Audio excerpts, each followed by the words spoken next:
I'm gonna be honest, guys. This game is pretty bad. It feels like it was made by two different teams. The guys who built and researched this well-realized, well-rendered world, and the guys who wrote the story, made the levels, and hired the voice actors. Something smells off. Don't let your pecker get all shriveled up. Oh, he's got the money, Tom! Oh, catch the bastard! I want it to look like that white suit is covered in roses. You got it.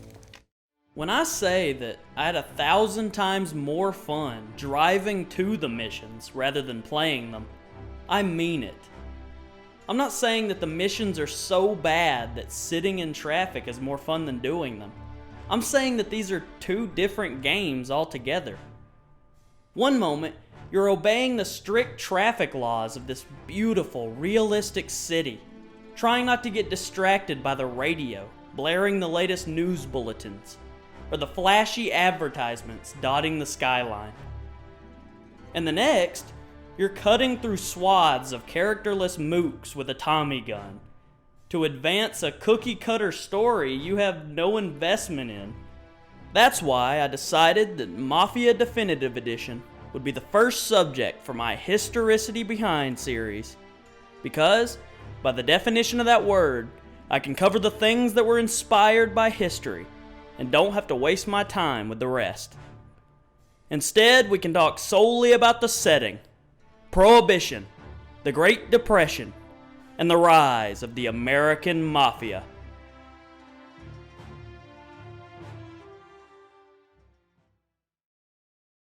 It's the Roaring '20s, a time of incredible prosperity for America.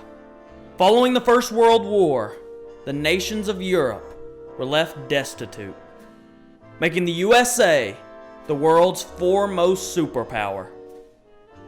The entire world swung on its axis, and every nation's prosperity depended on its economy. And luckily for them, this was a time of growth for America, of confidence and unprecedented stability. But, with the power of hindsight, you can see the cracks beginning to form.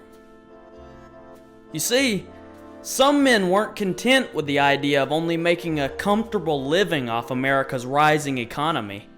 They wanted more.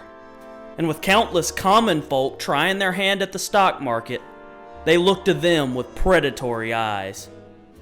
Pump and dump and pyramid schemes were the norm, and whole companies based themselves on the fortunes they made with these rackets.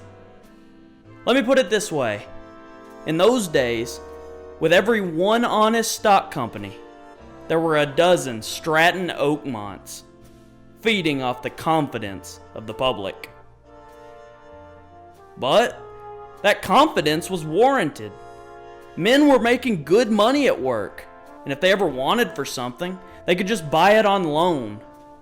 Because in those days, America was built on money lending. Everyone was encouraged to take out loans. Clothes were bought on loan. Household appliances, too. Hell, even the houses themselves were bought on loan. The Ford Model T, the foremost automobile of the age, was even sold in installments. And yes, even stocks could be bought on loan. Why couldn't they? As long as the stock market continued to rise, as it did exponentially during the 1920s, those loans could always be paid back, with a good amount extra left over besides. Yeah, in those days, a common man could make enough to provide for his family for weeks, without even raising a finger, as long as the stock market continued to rise. But if it dipped, even a little, a panic would begin. The stocks would be sold, the loans would be due, and the stock market would collapse. So, on October 24th, 1929, when that tiny dip finally came, it happened. The stock market crashed. By the 29th, the resulting shockwaves had rocked the world. America's economy was destroyed, and with it, all the world's economies. The Great Depression had begun.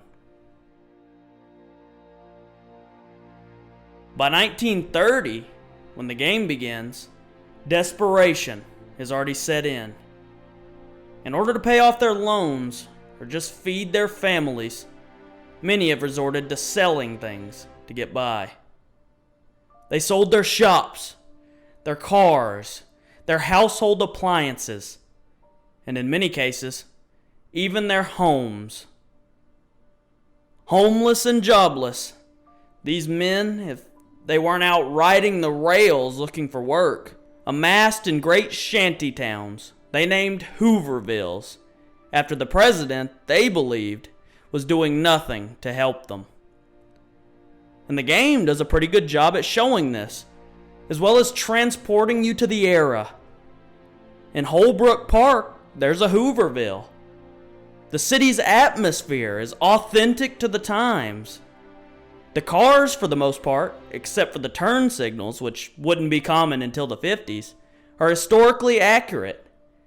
And you can get a sense of the main character, Tommy Angelo's struggle to turn a profit at his taxi job, when the vast majority of people he's taxiing are just as down and out as he is. But for people like Tommy Angelo, with a weak moral compass, there was still a reliable, if dangerous, way out of poverty, and that's criminal enterprise. When the 18th Amendment was passed in 1919, prohibiting the manufacture and sale of alcohol, the idea of prohibition was seen as a great and noble experiment. Little did these lawmakers know that they had single-handedly given rise to the greatest criminal empires in American history. This was through bootlegging, which gave such wealth as to grow petty gangs into massive criminal businesses. By the 1930s, mafiosos were some of the richest people around, and were happy to hire the poor and downtrodden as long as they had a strong stomach for crime. So, in 1933, when the 18th Amendment was repealed, the Mafia was largely unaffected. By this time, 16 million men, 25% of the American workforce, were unemployed. These criminals were rich men in a land of the poor, making it easy for them to convert their money to power, mostly through a little inadvertent help from the nation's newest president, Franklin Delano Roosevelt. In 1932, FDR won a landslide victory against Herbert Hoover. You see, in a time when both political parties were largely conservative, Roosevelt had a different approach to things, which would set the tone for the Democratic Party we have today. His progressive New Deal was a breath of fresh air for the people of America, fed up with Hoover's hands-off approach to the economic crisis.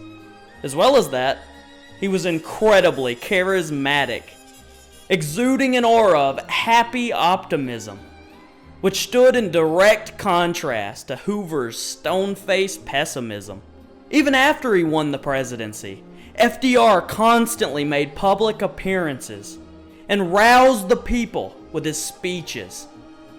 Even when he wasn't out in public, Roosevelt never failed to host his famous fireside chats, which were broadcast by radio all over America for all men to hear. When he spoke directly to his listeners with full honesty. To those who had grown up without this directness to their president, it was as though he was in their house, addressing them personally, and making it clear that, with enough determination, the good times would come again. And me, a little black boy, down in Georgia, hearing that voice over the radio, you know, I felt it. It wasn't that he told it to Daddy and Daddy told it to me, or told it to Mama and me. No, he was talking to little Ossie sitting there listening to him. So how did one of the greatest presidents in American history help grow the Mafia? Well, like I said, it was inadvertent. Among the banking, agricultural, and welfare reforms of the New Deal was the reformation of labor unions. Under Roosevelt, the unions were encouraged to fight for more rights in the workplace and could legally go on strike if their needs weren't met. This is where the mob comes in. Using the fortunes they had made in the 20s, they wormed their way into the unions, thereby protecting all their other rackets. If the government did anything to upset them, at the drop of a hat, the unions would strike, and the economy would once again be halted. This and this alone made the American Mafia unstoppable. Everything else was just icing on the cake. But Roosevelt wasn't dissuaded by this unexpected development. Under him, America was dragging itself out of the Depression. And thanks to his powerful optimism, the people were doing it with their chins held high. Still, though, it would take a lot of work, or luck, for America to truly pull itself out of this crisis. And as morbid as it is to say, the lucky day came on December the 7th, 1941, when Japan attacked Pearl Harbor, drawing America into the Second World War. By the war's end, in 1945, America's economy was cemented not only as the greatest in the world, but in all of human history. The Great Depression was gone for good, and not even its shadow remained. As for the Mafia, due to the massive power they had accrued in the 20s and 30s, they were entering their golden age, which wouldn't end until nearly 50 years in the future.